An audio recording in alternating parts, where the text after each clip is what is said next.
what are some ways that I fast forward through life? Have I effectively hit the fast forward button? I think that's one thing the movie is trying to teach you. Obviously, I don't have an actual remote, and I'm not skipping through time. Yeah. But I think there are some behaviors and ways of being that are kind of like that. And I want to make sure, I mean, his character is in such grief at the end of the movie, like that he wasted his life or he never got to actually experience anything. Yeah. There was this great sense of loss. And I don't want to be in that position one day, even though I didn't physically, mentally skip through the time, that there would effectively be something like that that someone could experience. So I just kind of want to kick the ball off there. Yeah. Like, what are some ways that I guess you and I fast forward through life, and then we can broaden it to people in general? Yeah, I've been thinking this. I mean, it's definitely the case that we all spend a lot of time inhabiting imaginary scenarios, I might say. So like imagining possible futures, which is just part of what's necessary to get through life. I have to imagine possible futures and then actualize one of them, right? I'm hungry in the morning. I could lay in bed all day, or I could get up and have breakfast. I'm going to do that. I'll actualize the breakfast thing, and now I'm not hungry. So there's part of just what it means to be human, is to anticipate possible futures and do our best to manifest one of them. But definitely that can get out of control, or it can be done in an unconscious way where we don't realize how much time we're spending fantasizing about possible futures or ruminating on the past, things that we regret. And all the while, the show goes on right in front of us. And we are operating on autopilot. I know it's so easy to operate on autopilot. I want to say, I'm going to throw out a number. Yeah. I want to say 90% of the time we're on autopilot. Oh my gosh, dude. Yeah. Very rarely are you truly present to the situation, I think. Like, yeah. And that might seem like a high number until you start to actually pay attention to where your attention goes on a regular basis. Even in the midst of this conversation, your attention is flitting between what I'm saying and what you're going to say next, and other thoughts that pop into your head about what we're going to do after this. I mean, the demands on our attention, or the things which try to pull our attention, are just innumerable and constant. Probably the clearest example of where we go to autopilot is like driving, for sure. We go on autopilot. You arrive someplace and you realize you have no memory of the trip there because you've been thinking about other things the whole time. You redeemed that time. Autopiloted the driving, but the time in the car can be spent in better or worse ways, right? I mean, like, those are some of my greatest times when I turn off the radio and I'm just kind of in silence. I'm just kind of like getting lost in some thought, and it's like a creative space for me, or it can be. Yeah. Well, and I think... is that me fast forwarding? It depends if you're doing that consciously. Like, if you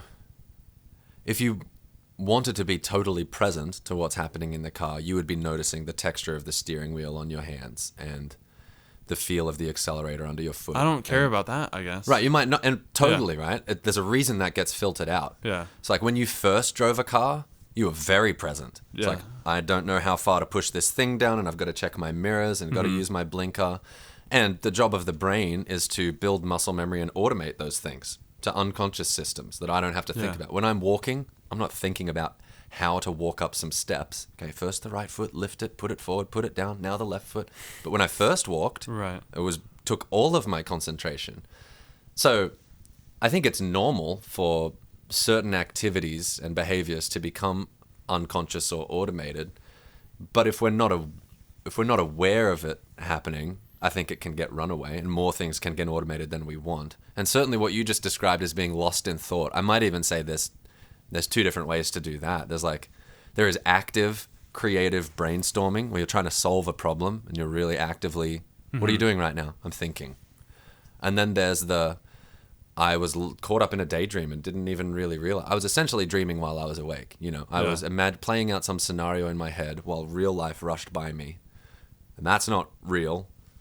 This is, what's coming at me. And that's more of an unconscious way of getting lost in thought, Totally. And like, so in this movie too, it's being pretty clear about its stance on like what is truly valuable. And in this context, it is family, time with his wife and children, and having loving relationships. And I just kind of I get bummed out at the ways that I think fast forward through those moments. Totally. I mean, I'm in the thick of raising children, which has its frustrations. Yeah. But at the same time, like, I don't know, how do I put this, man? Is it like the experience itself is not always enjoyable? Like, imagine it's 6 o'clock and you have some cranky, complaining kids. Maybe the baby's crying, and like maybe my wife is stressed out. In that moment, just all of those inputs, is that something that I'd like want to be doing? And my knee jerk is to say no. Like I want to fast forward through this. I can't wait till 8 when they're in bed. Yeah. But then if you did that too many times, you'd have missed out on your kid's childhood. I mean, that's part of what it means to raise them. Totally.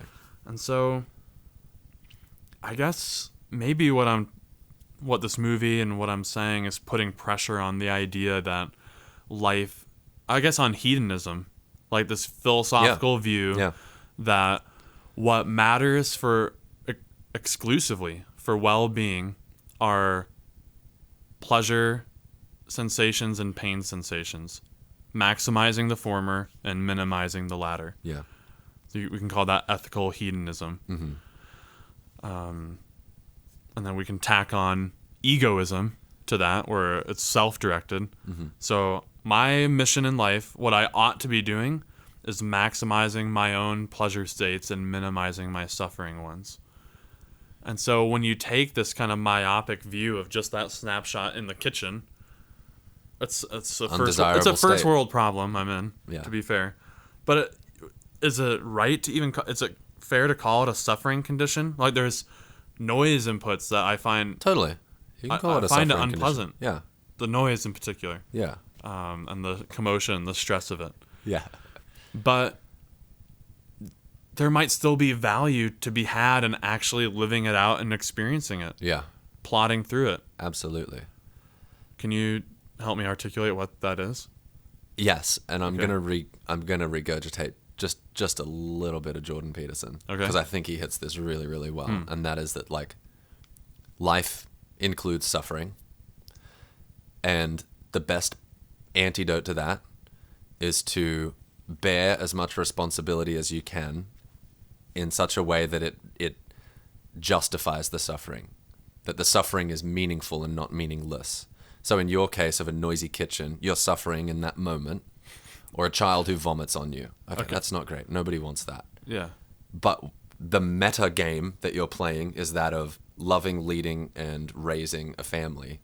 And that is meaningful enough to outweigh the suffering of any one individual moment. It justifies the suffering of having a family. There's a greater good that you're pursuing. So I'm with you that I don't think avoiding suffering is the proper path through life. I think justifying the suffering is the proper path through life. Give yourself to something that when you suffer, you can bear it because it's meaningful enough.